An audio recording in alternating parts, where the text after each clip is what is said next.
Le petit Léo était triste, très triste.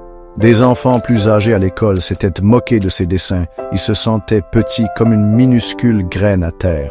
Le père de Léo, un homme bon, avec des yeux comme le ciel après l'orage, vit la tristesse de son fils. Il s'assit à côté de Léo sous leur arbre préféré, ses branches s'étendant comme de longs bras réconfortants. « Qu'est-ce qui te trouble, mon petit ?» demanda-t-il doucement, sa voix aussi apaisante que le bruissement des feuilles.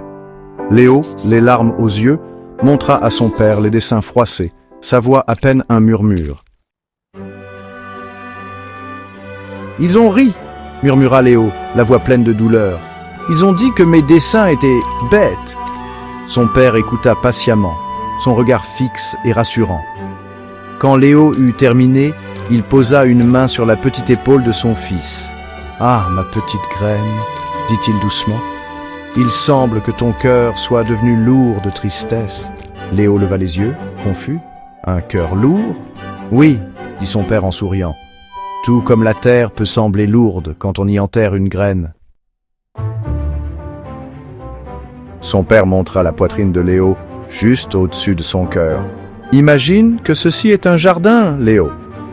Le jardin de ton cœur. » Intrigué, Léo oublia sa tristesse un instant.